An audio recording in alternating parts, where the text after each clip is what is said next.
So today I want to discuss with you the key things that you should look out for, or the key issues that you should be aware of before you embark on your entrepreneurship journey in Zimbabwe.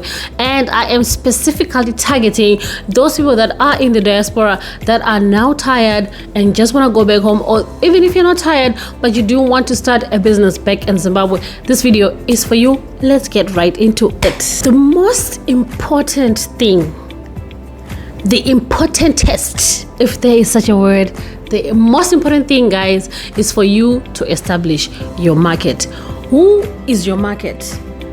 Do you have a target niche that you wish to serve? If it's a service or if it's a product, who exactly are you targeting? Guys, Zimbabwe is a jungle. Exactly like I'm telling you, let me re-emphasize it in Shona. Zimbabwe know how big the Sango is economically. And Zimbabwe is a jungle, and you need to tame that jungle. You need to research. My God, if you do not research, you're going to lose thousands of your hard-earned money, and we all know how hard it is to get money in the diaspora. So your guess is as good as mine. You don't want to lose your money. Guys, research how you're going to serve that market, who that market is exactly, how liquid are they, what percentage of the population in your city that you want to establish this business, or what percentage of population are these people in the country if you want to go nationwide. I mean, what's to stop you? You're ambitious, right? If you do not research enough, you are going to suffer from immense losses, guys. And it's so heartbreaking to see diasporans lose money because they simply did not research. Refrain from being told, oh, this is the deal that's hot right now, this is the idea that is hot right now. There is no such thing called a deal when it comes to a sustainable business. The idea has to be sustainable, scalable, and above all, profitable. If you do not research, you will cry. It's almost a given. Also, do not experiment with your hard-earned money, your capital, unless you are just throwing away money. I would like to believe everyone, whoever puts a seed into entrepreneurship, is expecting to harvest something. Guys, don't experiment. Do your research thoroughly. Avoid asking your relatives. Chichikupisa izvezvi, that's the lingo that's going on right now. Chichikupisa izvezvi, madira apa ari kubhadhara. In English, you're busy asking your relatives, what's the hottest deal on the market right now? What's the trending business idea right now? Businesses are not built on trends. This is not social media. It's a whole different ball game when you are now in the economy. Okay, so if you do not research, you're going to fail. For example, if you want to get into agriculture, what exactly do you want to do in agriculture? We are now tired of people telling us, hey, I want to go into agriculture. Oh, I hear that it's profitable. Agriculture is an umbrella term. Which part of agriculture are you interested in? Is it animal husbandry? Is it horticulture? Is it floriculture? Is it aquaculture? What exactly are you trying to do? Until you zero in on exactly what you are interested in, trust me, if you are telling yourself, I'm going to get into agriculture when I got to Zimbabwe, and then you hear that perhaps season that you want to start your business, wheat is the in thing. Now you invest in wheat. Next time or next season, you hear that sweet potatoes are the in thing. You really don't have an idea of what to follow. You will be neither here nor there. In the end, you're going to reap nothing. Okay, you're going to get zero from your investments. So please do your research. By research, I mean ample research. Guys, let me just say, don't risk your money. It's as simple as that. Research, research, and research. Don't risk your money. It's not worth it. And in Zim, it's very easy to lose any amount of money. No matter how much you think that money is, how valuable that money is, if you say it's 100,000, you will lose it. Trust me. So do your research. And it. Number 2, never ever, invest in Zimbabwe if you do not have the time to commit to your project or to your business. If you are at the stage of idea generation, where you are doing your research and all those other things. When now you want to come through that journey to idea implementation, guys, you can never start a business via cell phone. WhatsApp business is very similar to WhatsApp farming. It's never gonna work. You need to be there to implement your own idea. Trust me, nobody carries the vision like you do in the beginning. I said in the beginning, okay? If you cannot commit time to come to Zimbabwe for 3 to 6 months on end, you are kidding yourself. If you think I'm just gonna go on my 6 weeks vacation in Zimbabwe, start my business and see what I can do and then come back, you are kidding yourself.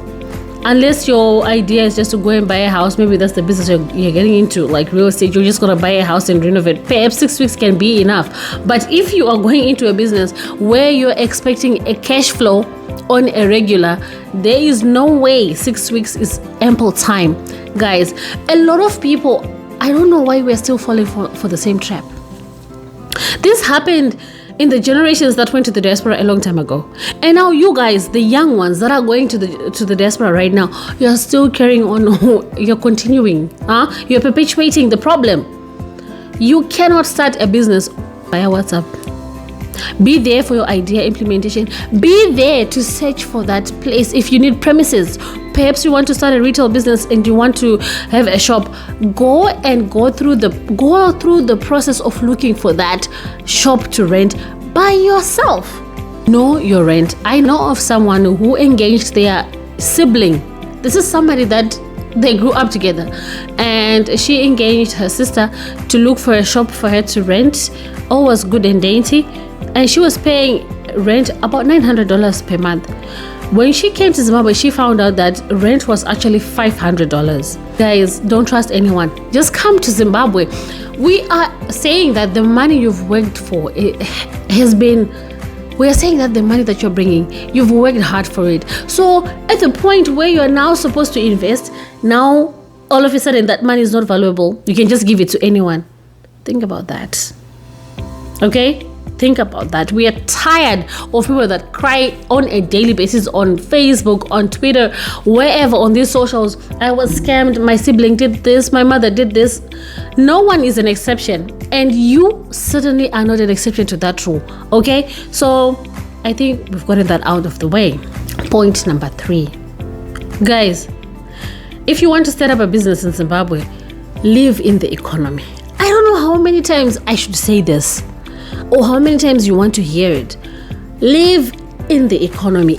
Experience the economy, for goodness sake. Please don't start your business with these utopian ideas. This is what I'm going to do, and then. It's all good, you have a plan, but please, part of the plan before you implement is to live in the economy. Experience the zig. Experience the fluctuation of rates. Experience how the US dollar moves in Zimbabwe. Don't have these social media ideas that, I think the rate today is like this is how the currency is moving, this is how the economy is doing. No. Come and live in Zimbabwe. Give yourself time. 3 to 6 months. I would actually say 6 months, depending on how much money you want to invest, right? So let's just say you want to invest anything north of 30,000. You need to experience Zimbabwe. Okay? Live in the economy, guys. Learn how people stash away money. Because I'm tired of seeing people on social media asking, please. Nobody will answer you. I mean, who in their rightful senses would do that? Come and live in Zimbabwe. You will know how businesses move their money. You will experience how things work out. How are you going to operate in an economy where you don't even know how the systems move? Zimbabwe is not a textbook economy. I don't think there's anywhere in the world where there's this kind of economy that we have. After all, we have the highest inflation. But does that mean there's no opportunities? No, absolutely not. There are lots of them. And there's lots of wealth in this chaos. So if you want to eat a piece of the cake, guys, come and live in Zimbabwe. 6 months, give yourself time. And whilst we're still at that point of experiencing the economy. You want to learn about your business. So let's just say you want to invest 30,000. Start by investing 10% of that money. That 10%, let's just say it's money you are willing to lose. Okay? What you're going to do is, before any business flourishes, there is that learning curve. And majority of the time, it results in losses. Okay? You will make so many losses. Even some of them are like dumb, to be honest. You will question yourself, how did I make this decision? It's called the learning curve. You will need to live in Zimbabwe to experience how you can easily lose money or how you can easily gain money. So commit 10% of whatever amount. Trust me, there is no business plan that's solid proof or fireproof in Zimbabwe. No, it's not like that. So you will need to live in the economy. Within those 6 months, you would have put down your 10%. You would have implemented your idea. See how things are going. Implement changes where they need to be implemented. Work out a new plan if you need to. Half the time, you need to charter a new path other than what you had set aside in your business plan. When you finally experience how things run in Zimbabwe, you will change course. It doesn't mean the money is not there. It just means how to get to the money has simply changed. It may not be as straight as from point A to point B, but can be point A, then you do a little bit of curving, then you get to point B.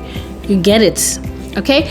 So at the end of the day, you don't want to be asking people, so what does it mean when they say the zig is this? You will be the one who will be telling your employees that today the rate is like this. This is where we're getting money. Okay? Because you will need to know where you will be buying your money. This is like a given. We don't want people asking people on Facebook, right? Oh, how much is the rate today? Can someone give me a link of someone that can supply me with Zig? We don't want those questions because we know you've not done your homework. Because if you've done your homework, you will now have a list of contacts. Okay?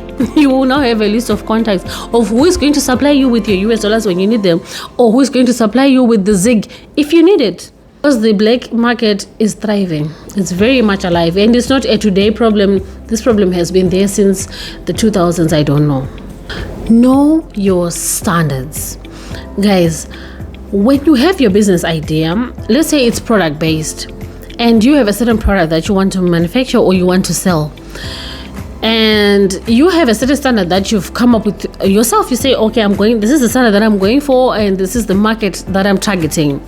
When you now come to Zimbabwe, be ready to learn. Because you may find that, for example, let me give you an example. Let's say you want to sell your Air Force sneakers, right? So now you want to sell your original Air Force sneakers. And then you come to Zimbabwe, you are targeted that you're going to sell one pair for $150, $200, whatever you've pegged that. Now you come to Zimbabwe, you find that people will be telling you Air Force for $150, $200. No, I'll just go to Mpezanamo. I know I can get a pair for $10, $20. I'll wash it nicely and they'll be as good as new. No, I'm going to go and buy my sneakers at these runner shops and they are like $40 or $50. Now you are confused, right? Because now you feel like you will never be able to sell. You for sure go into town, you find that the sneakers are there from $10. The Air Force ones, they are available from $10. You go to Mpezanamo, you find that they are there, like the used shoes, right? They are there, they're for sale, and you find there is a market for that. And then now you want to bring down your price from wherever it was, maybe to match the price that is in town. Now you would have lost all your money, because where you sourced your product and where these competitors are sourcing their products, they're completely different.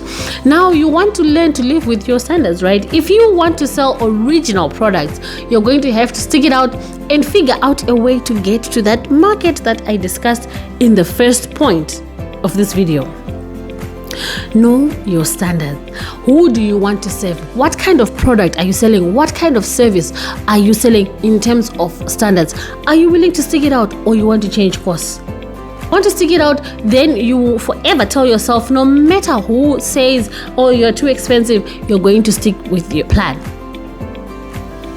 Babata manch.